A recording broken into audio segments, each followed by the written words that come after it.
마지막 편으로 안중근이 이토 히로부미를 죽이게 된 15가지 이유 중에서 여러분이 잘 납득이 안 가는 부분들에 대하여 알아보겠습니다. 안중근은 일본이 동양의 평화를 구축하는 것에 장애가 되는 존재가 바로 이토 히로부미라고 믿고 있었습니다. 안중근은 일본 메이지 천황의 아버지인 고메이 천황이 천연두로 죽었음에도 불구하고 이토 히로부미가 고메이 천황을 죽인 것으로 오해하고 있었습니다. 훗날 일본 법정에서 이토를 사살한 제일 첫 번째 이유가 바로 이토가 고메이 천황을 살해한 것이기 때문이라고 말했다고 기록되어 있습니다. 그리고 대한제국의 왕비를 죽이고 경제를 찬탈한 것 등의 이유를 들어 결국 이토 히로부미를 암살하기에 이릅니다. 이토록 안중근이 이토를 살해한 15가지 이유를 살펴보니까 대략 반은 맞고 반은 틀렸던 걸로 보입니다. 1905년의 을사늑약은 사료에 의하면 을사오적이 자의로 한 것이 아니라 고종의 지시에 의해 체결된 것이었습니다. 고종은 이미 1905년 을사늑약이 있기 직전 이세직이라는 신복을 통하여 소위 국가이권사업 특허계약서라는 것을 이란동지조합이라는 일본인 투자집단과 작성하여 대한제국의 국가기관 산업에 해당하는 이권을 황제인 자신에게 돈을 상납 바친다는 조건으로 일본의 통째로 팔아넘깁니다. 이런 걸 보면 과연 고종이 죽일 놈이었던가요? 아니면 이토가 죽일 놈이었던가요? 도대체 누가 죄인이란 말입니까? 그리고 이토가 병사들을 이용해 칼을 뽑아 들고 위협하여 강제로 7조약을 맺게 한 후 대한 황실 황제 폐하를 강제로 폐위시킨 죄라고 하는 부분도 기록에 의하면 이토는 고종의 퇴위를 반대하였다고 나옵니다. 다만 이토가 당시 제1대 한국 통감이었기에 그 책임이 있을 수도 있다는 것은 부인할 수 없겠지요. 하지만 고종의 퇴위 뒤로 순종이 즉위하였기 때문에 고종의 퇴위를 문제 삼는다면 순종을 인정 안 하는 꼴이 되므로 이것도 문제 삼을 일이 아니라고 보여집니다. 그리고 한국 내 산림과 하천 광산 철도업, 농, 상, 공업 등을 이토가 일일이 늑탈하였다고 죄를 지적하지만 이것도 안중근이 잘못 알고 있는 것이었습니다. 이미 1904년 한일의정서 이전에 1896년부터 1900년에 이르기까지 러시아, 미국, 프랑스, 독일, 영국이 이미 금강 채굴권부터 광산, 산림 채굴권 등 고종이 이미 다 팔아먹은 상황이었습니다. 또한 안중근이 이토를 죽인 이유로서 소위 제1은행권을 강제하여 한국 내 땅들을 억지로 팔게 한 죄를 이유로 듭니다. 먼저 이토가 제1은행권을 강제한 부분이 죄에 해당하는지 알아보기 전에 안중근이 집필한 동양평화론에서 안중근이 화폐에 관한 한 어떤 생각을 가지고 있었는지 먼저 보겠습니다. 그는 동양평화론에서 일본, 한국, 중국 이렇게 3국이 일본을 중심으로 화폐를 통합하여야 한다고 주장하고 있습니다. 그런 생각이라면 일본이 한국에 화폐를 발행한 것은 오히려 안중근 자신이 구상하던 3국 화폐 통일의 초석이 되는 일이 아닌가요? 당시 민중은 나라의 경제를 망쳐버린 고종 때문에 일본이 발행한 화폐를 더 선호했다는 기록도 있습니다. 그러므로 일본이 제1은행권을 강제하였다는 안중근의 주장은 일관성이 없음을 알 수 있습니다. 게다가 한국의 지주들이 일본의 땅을 판 이유는 당시 노예에 불과했던 하인들이 해방되면서 풀려나가 지주였던 양반들을 위해 농사지을 노동력이 없어진 상황이었으며 그렇다고 지주인 양반이 그 넓은 땅을 직접 농사지을 수도 없었던 상황이 펼쳐지면서 자연스럽게 한국 지주들이 소유했던 토지들이 일본인들에게 팔리게 된 것입니다. 당연히 사대부, 지주 출신이던 안중근의 입장에서는 재산을 빼앗기는 듯한 느낌을 받을 수 있던 시기였던 만큼 약간의 이해가 가는 면도 없진 않습니다. 안중근이 법정에서 이토를 죽인 7번째 이유로 말한 것은 이렇습니다. 국채 1,300만 원을 한국에 강제로 지게 한 죄입니다. 하지만 이것 역시 흥선대원군이 10년간 모은 국고를 단 1년 만에 고종과 민비가 말아먹은 것에서부터 비롯된 것입니다. 이후 고종은 방탕한 국정운영과 외세와의 각종 불평등 조약을 비롯해 대한제국의 시설을 개선하고 개혁한다는 명목으로 나라에 더 많은 빚을 지게 됩니다. 당시의 대한제국 1년치 예산이 600만 원이었는데 이것의 2배가 넘는 빚을 집니다. 그 결과 지금의 금모으기 운동과 같이 민중들이 자발적으로 들고 일어났고 안중근까지 활약했던 국채보상 운동이 일어나지만 1년 만에 유야무야되고 맙니다. 결국 고종과 민비가 흥청망청 쓰며 나랏돈을 다 까먹었는데 가난에 허덕이던 민중은 그걸 보상해 주려고 허리를 조이고 고생해가며 나라 빚을 청산해 보려 하지만 결국엔 실패로 돌아가게 되는 것이었지요. 아무리 안중근이 이토 히로부미가 미웠다고 하지만 나라 빚을 지게 된 원인을 모두 이토에게 뒤집어 씌우는 건 잘못된 판단이 아닐까요? 그 외 한국 학교 내의 서책을 압수하여 불살은 죄, 한국 청년들의 외국 유학을 금지시킨 죄를 이토를 죽인 이유라고 말하지만 일제강점기 시기에 오히려 문맹률이 낮아진 것 등을 볼 때 말이 안 되며 유학 또한 실제로 많이 갔으므로 이것도 안중근의 주장이 맞다고 볼 수 없습니다. 안중근이 이토를 죽인 이유 중에 정말 특이한 것이 있습니다. 이토 히로부미가 자기 나라 일본 왕인 명치천왕을 속였다는 것이 죽을 죄라는 것입니다. 이토가 일본 왕에게 마치 한국이 무사태평한 것처럼 말했다는 겁니다. 그렇다면 혹시라도 일본 사람인 명치천왕이 한국이 무사태평하지 않다는 것을 알았다고 치자고요. 그러면 일본의 왕이 한국 사람들이 불쌍하니까 좀 봐주라고 할까요? 이 부분은 정말이지 안중근이 어떤 생각을 가지고 있었던 사람인가에 의심이 갈 수밖에 없는 상황입니다. 대한제국의 안위를 누구에게 의존하고 있는 것입니까? 또한 어떤 이유에서 일본의 왕을 믿고 있었던 것일까요? 게다가 안중근의 주장으로 동양평화의 영의를 파괴하여 수많은 인종의 멸망을 면치 못하게 한 죄를 말하는데 이건 일본이 잘못했다는 것인지 아니면 이토 히로부미 개인을 보고 말하는 것인지 모르겠습니다. 아마도 이토 히로부미를 죽인 15가지 이유 중에 하나이므로 이토의 죄를 묻는 것으로 보는 게 맞을 것 같은데요. 어떻게 해서 이토가 수많은 어떤 인종들을 멸망하게 했다는 것인지 모르겠습니다.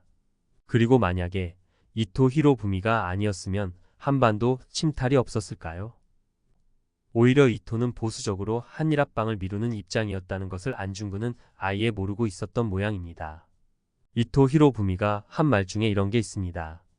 독자적인 문화를 1000년 이상 가진 민족을 식민지로 병합한다면 일본으로서는 큰 후환이 된다. 그리고 또 이런 말도 하였습니다. 나는 한국이 문명화되어 자치를 할 수 있도록 한국인을 지도하고 있다. 따라서 일본이 한국을 병합해야 할 이유는 없는 것이다.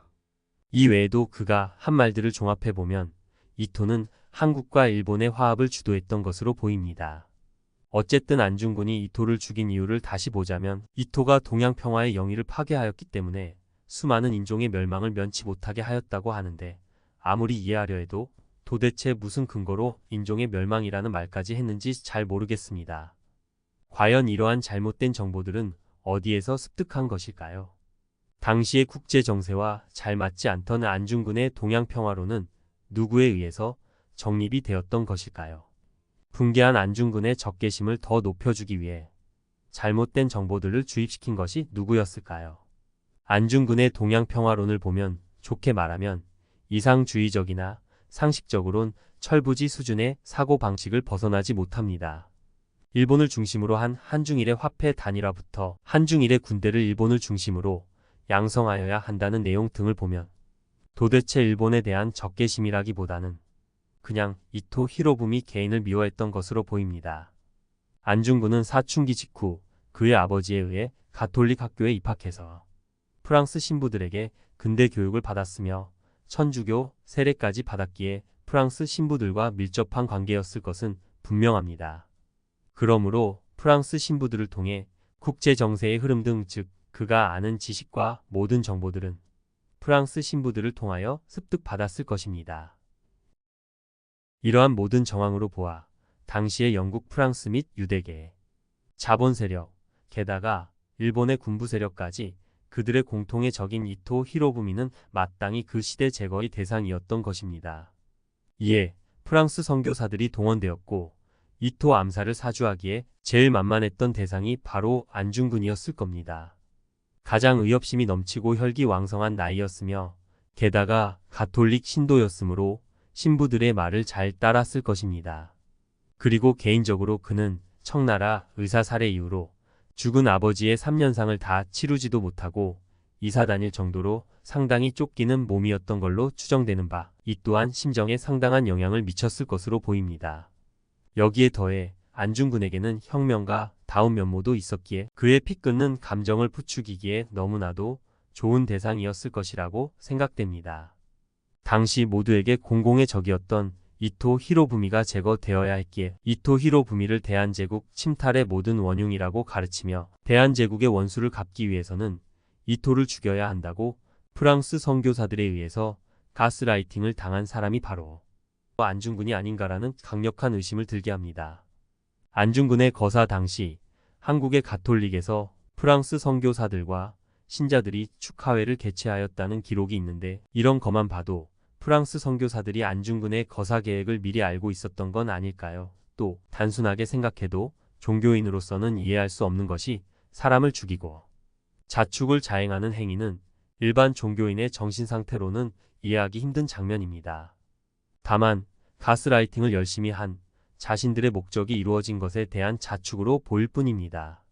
안중근의 사상이 잘 담겨있는 동양평화론을 보면 한중일이 합심해서 군대를 만들고 화폐까지도 통일하자는 말이 나오는데 모두 일본이 주축이 되어야 한다고 주장합니다. 이런 면에서 볼 때 안중근이 이토 히로부미를 살해한 이유가 일본이 싫어서이기보다는 자신의 이상인 일본을 위주로 한 동양평화가 이토 히로부미에 의해서 이루어지지 않는다는 잘못된 생각 때문에 이토 히로부미를 미워했던 것으로 밖에 볼 수가 없습니다. 이런 면에서 볼 때 과연 안중근을 의사로 보는 게 맞을까요? 또한 그가 그렇게 주장하는 평화 역시 정작 같은 동포인 자국의 동학농민을 향해서는 죽는 그날까지 쥐새끼, 좀도둑이라는 표현을 서슴지 않았습니다. 물론 당시의 동학농민 혁명군이 혁명을 일으키는 과정이 순탄할 수는 없었습니다. 말 그대로 혁명의 성격이었기에 양반, 지주 같은 기득권 세력을 공격하는 일도 있었습니다. 그렇기에 사대부 집안이던 안중근에게는 동학군들이 약탈을 일삼는 폭도로 보였을 수도 있습니다. 이런 걸 보면 그가 생각하는 평화로운 사회는 고종 같은 매국노 왕이 존재했던 조선의 왕권제와 다수의 민중과 농민이 노예에 불과했던 구시대적 체제를 지키려는 것에 불과했다는 비난을 벗어나기 힘들므로 안중근이 죽도록 주장한 동양평화론은 그저 어불성설에 불과할 뿐입니다. 또 안중근이 법정에서 주장했다는 대한이군 참모중장으로서 이토를 전투 과정에서 사살했으므로 국제법에 따라 안중근 자신을 포로로 대해달라고 주장한 것도 그 당시의 국제법에 따르더라도 맞지 않습니다.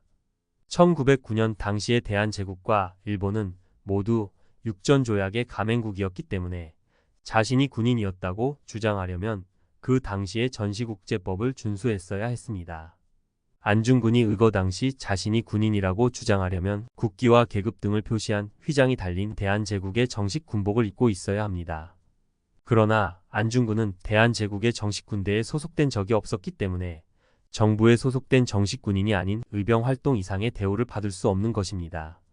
그리고 그 시대에 의병을 교전 단체로 인정한 나라는 하나도 없었다는 점입니다. 또 안중근이 군인으로서 인정되려면 그 전투 당시 상황이 문제될 수 있습니다.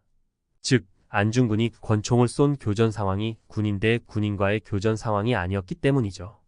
당시 안중근에 의해 사살된 이토나 수행원 등 모두는 군복을 입거나 무기를 휴대하지 않았으며 또한 군인 신분이 아닌 그냥 문민의 신분들이었다는 것도 또한 문제가 될 수 있습니다.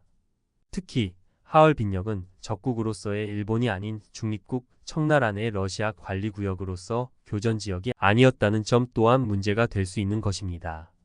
결국 전시국제법으로도 안중근을 포로로 대우해 주기가 힘든 상황으로 보이므로 그의 주장이 맞다고 보기 힘들어 보입니다. 이런 모든 면에서 볼 때 안중근은 너무도 국제정세 및 국제법에 대한 이해가 없었음에도 자신의 행동이 옳다고 오해를 갖게끔 누군가 옆에서 잘못된 정보를 주면서 거짓된 정당성을 갖게끔 부추긴 게 아닌가 하는 생각이 듭니다. 게다가 한국과 일본의 왕에 대한 그의 태도를 보면 노예나 다름없던 민중이나 농민에 대한 생각은 전혀 없고 다만 왕권을 신봉하는 근왕주의자이자 군주주의자에 불과했다는 것을 볼 수 있습니다. 안중근이 말하기를 왕이나 황제에게 잘못은 없고 나쁜 신하가 있기 때문에 정도를 그르친다 고하였는데 그 나쁜 신하가 바로 이토 히로부미였고 그래서 자기가 죽인 것이라는 겁니다. 그가 바라던 대한의 독립국은 근왕주의의 사대부가 지배하는 나라였기에 비록 그의 독립투쟁으로 대한이 독립국이 된다고 하여도 그것이 진정으로 당시의 백성들이 바라던 국가였던가는 정말 다시 한번 생각해 보아야 할 문제입니다.